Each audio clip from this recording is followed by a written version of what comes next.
After a few months, I finally finished the Pittsburgh area. We finished the bottom loop. As you can see, finally got at least the loop part done. I still have to do the yard part. So this is what we finally got done. That's the power company. That's another, I think, public coal for the public to buy coal. And here's the steel fabrication industry. I still got to put the roof on. But the way this works is if you're on the outside loop on the main line, you go in there, you come out there, but you go in here, you hit this switch, go in front of the station, go the whole way down there to the end, which comes around to this track, as you can see, and then you will most likely come through where this coal train is sitting, and that's a build-up breakdown track that goes the whole way along there and out there. This one is the Altoona build-up breakdown track for, you know, the full train to be built up or broken down. Comes along there. It's a double-ended siding.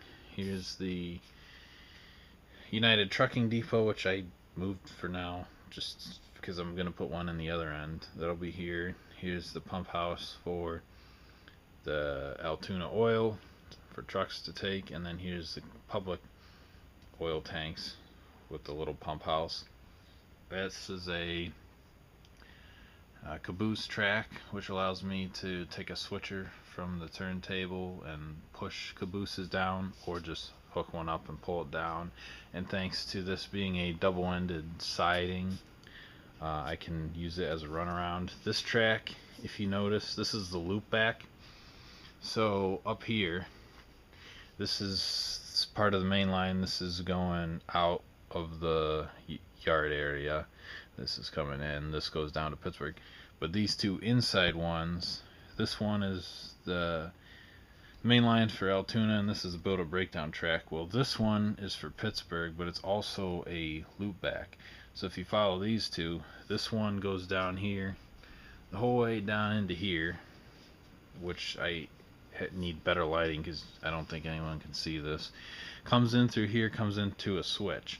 Then it goes around and connects back to the outside track up there. That's the loop back. Here's the switch, and this goes back to the power company. This is a yard, and then this is also a runaround track right here too. So the way Pittsburgh works is a train will come in from Altoona there and get brought right in where this maintenance of way train is. Pull in here. What you'll do is you will pull a string of cars to that siding, go down there, run back up, hook up to the other end, and you will go over here. You'll push the cut of cars here to United Trucking for Pittsburgh. So I still got to order a second United Trucking depot.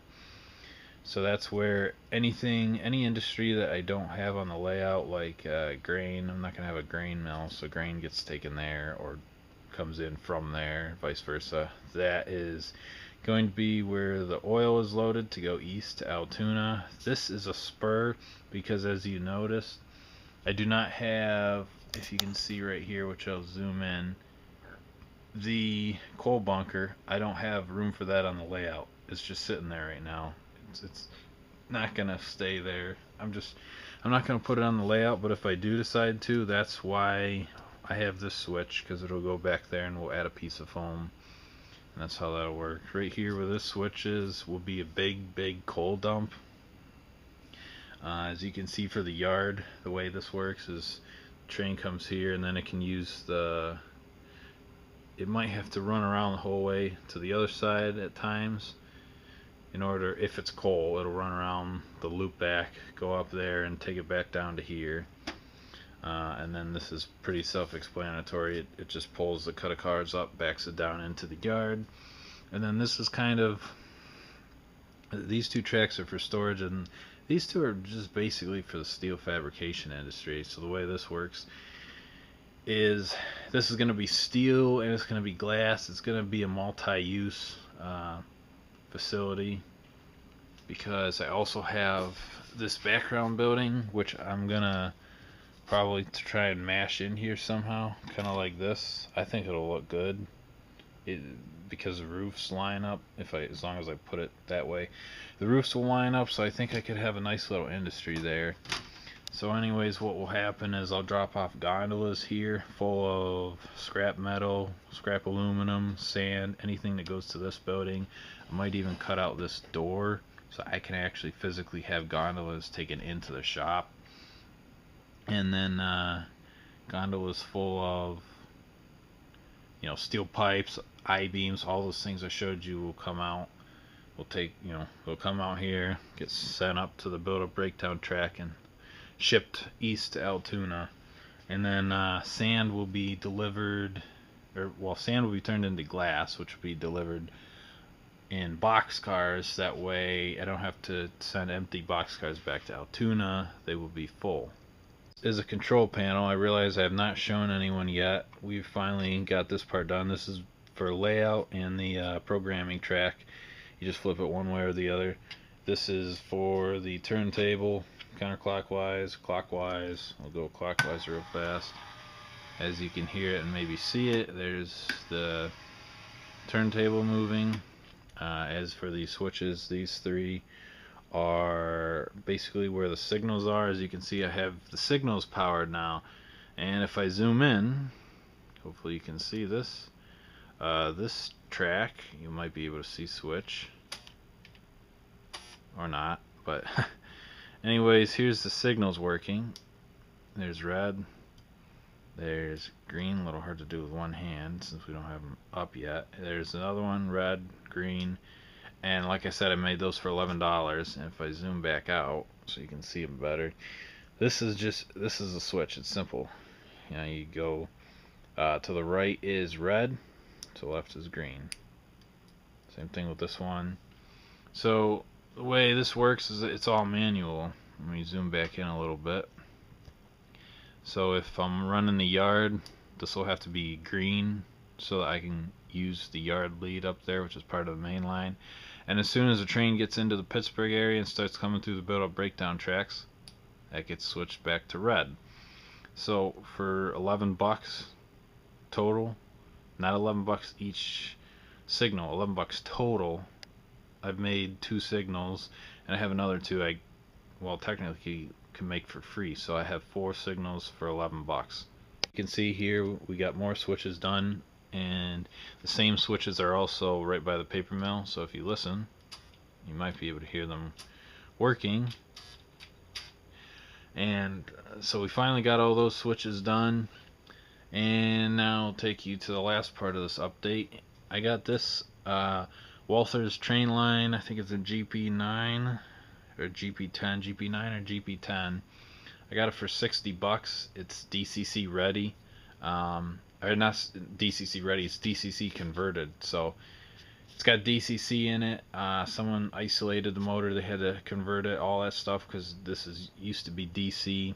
I got it for 60 bucks. It doesn't run great. It kind of wobbles when it runs, almost like it's rolling on squares instead of wheels. It's a little herky-jerky, but for 60 bucks it's pretty good. I like it. And then this is my other F7, which is finally up and running. I just have to sync it up now. And I finally finished the coal area, so there's no white spots peeking through. Well, except for that one. And I got more ballast to do. But this is the big update. This is why I haven't been doing any more updates in the past, I don't know, what, 13 days? Because I've been doing a lot. Getting the Pittsburgh area done over there. We got all the switches wired.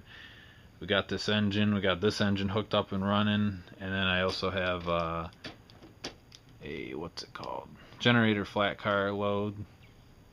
It's a kit. I got to put it together. And I believe. Oh, this is the other thing. In the last part of this update, this is the scenery that we finally decided on. I mean, I wanted to do fall throughout the whole layout. I just didn't know what I wanted to use. This is, as I knocked down this little wall I built to keep the stuff from falling off. This is just lichen and ground foam. and I mean, it looks really realistic. I literally just picked a bunch of different colors out and just put them in here. It's not glued down at all, but I just wanted to place this stuff to see how it looked. So I like it. It looks pretty realistic to me. So this is how the rest of the layout's probably going to look along the embankments and the mountains. Horseshoe Curve will have scenery like that. It'll also have some rock walls. The Galitzin Tunnel will have a lot of scenery like that because it really fits. I'll probably have some rock walls there too. This will probably follow it around down here. It's mainly gonna be fall, like this clump foliage stuff, because it's really easy for me to use. It's cheap, and I don't have to spend a whole lot of time detailing stuff because I think that this alone just looks really nice and really blends well together. So that's the rest of the update. It's a pretty big update, and hopefully the next video I'll have will be actually running trains. But we'll see, because I still have a lot of work to do elsewhere on the layout.